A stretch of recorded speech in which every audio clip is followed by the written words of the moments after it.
Hello everyone, welcome back. Today I'll be giving you the very first lesson in Indian classical music. I'm really excited for this as this was my very first lesson when I started learning from my guru Pandit Jyoti Prakash ji back in 2014-2015, and I hope you enjoyed the lesson. Okay, in a very broader sense, we're going to be learning Sa Re Ga Ma Pa Dha Ni Sa. I'm sure most of you must have heard of it somewhere. To be a bit more sophisticated, we're going to be learning the natural E scale. We'll get into why it's called the natural scale or how do we know it's the E scale shortly, but let me demonstrate it to you first.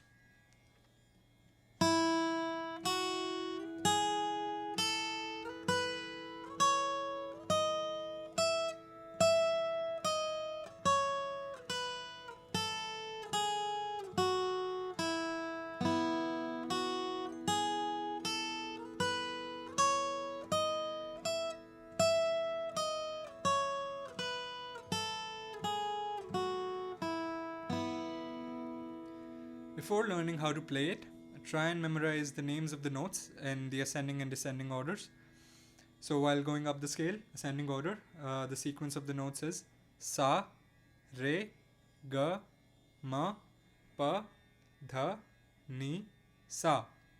Pause the video and try to go over it a couple times. In the descending order, the sequence of notes is Sa, Ni, Dha, Pa, Ma, Ga, Re, Sa.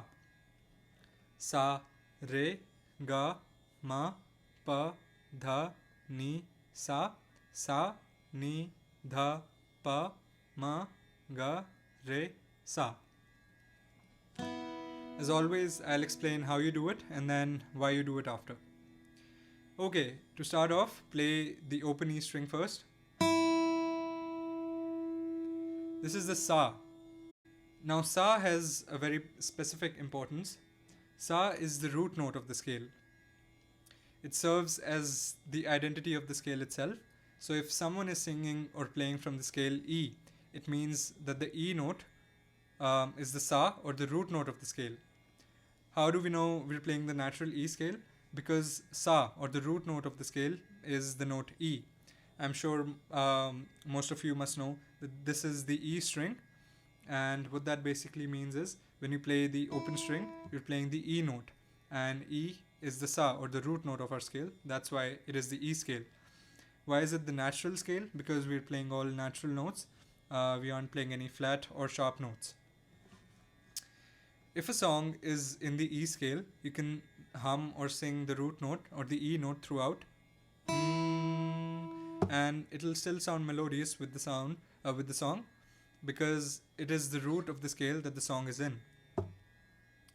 Okay, so that's Sa. Next, skip one fret and play Re. Skip one fret again, play Ga. Now, the next note, you do not skip a fret and you play Ma next to Ga. That's Ma. You need to remember that Ga and Ma are together and you do not skip a fret in between. This way you'll be able to recognize and remember the pattern really easily. Okay, till now we have Sa, Re, Ga, Ma. Skip one fret again, Pa. Skip, Dha. Skip, Ni. Do not skip, Sa.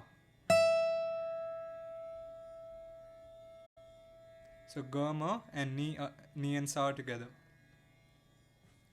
The whole ascending scale is Sa, Re, Ga, Ma, Pa, Dha, Ni, Sa.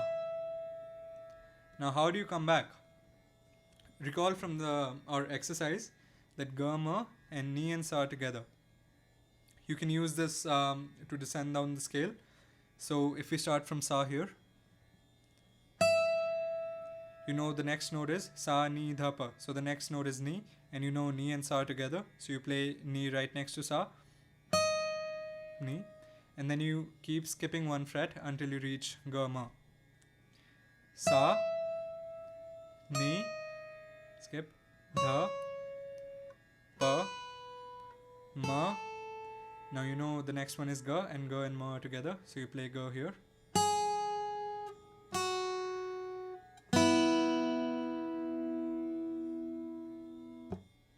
You can use this little trick that you learned to play the whole scale now. Sa, re, ga, ma, pa, dha, ni, sa. Sa, ni, dha, pa, ma, ga, re, sa. It is extremely important that you say out loud the name of the note that you're playing. This will help you memorize the names of the notes and their sequences, but most importantly, it will help you recognize where you are on the fretboard, and you can tell whether you have to skip a fret or not. Let's say you're here on the 4th fret, right? If you do not know if this is a re, a ma, dha, ni, or whatever, you would not know if you have to skip a fret. That's why you have to say the name of the note out loud. If you try and remember the sequence using fret numbers, you're using 2, 4, 5, 7. That essentially ruins the essence of the exercise. The point of the exercise is to get you accustomed with actual notes, and you do not have to remember the fret numbers. I also highly recommend you sing along. That way you can recognize the notes, and the note starts developing a personality in your mind, and it helps a lot with ear training. So you can do something like this. Sa, re, ga, ma, pa, dha, ni, sa. Sa, ni, dha, pa, ma, ga, re, sa. Do not care if you can sing or not. This will make the exercise much more fun, and it's also really beneficial. Also, here's where the stuff that we learned last week comes into play. We learned a few right hand exercises, and you apply the same to what we have learned today. The first note, or sa, you play using a downstroke, and after that you play alternatively.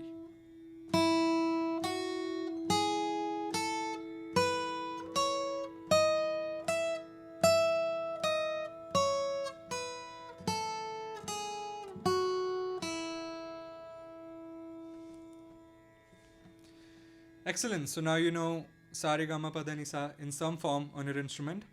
Great job. Now, why does this work? When you play on a single string, you can actually see the distances or the spacing between each notes and how they are arranged in the form of a scale. It is very crucial to understand this. This way, when you're playing on multiple strings, right, you can take what you've learned here and transfer that information to whatever you're playing next. So it builds on top of each other. Once you start recognizing the patterns and how the notes are arranged, you can use that information to whatever you play. Let's say in future lessons we're going to be playing scales on multiple strings, like this.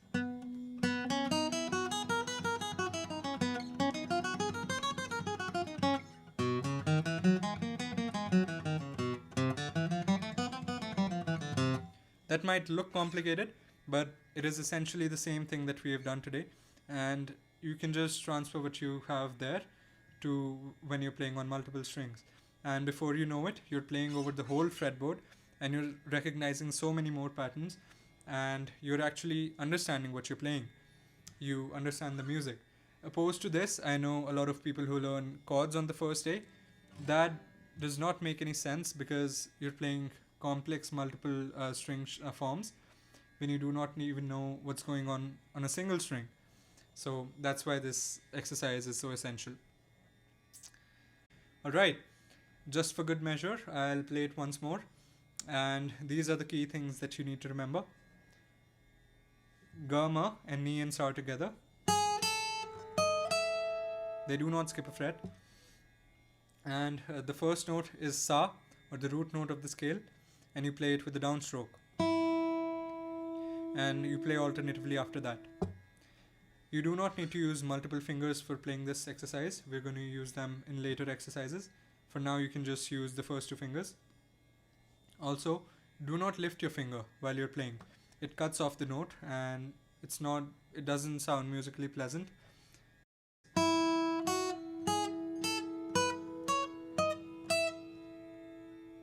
That cuts off the note, right? You need to keep the note ringing.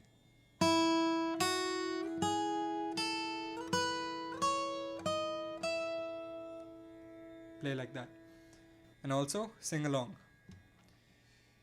Sa re ga ma pa dha ni sa ni dha pa ma ga re sa.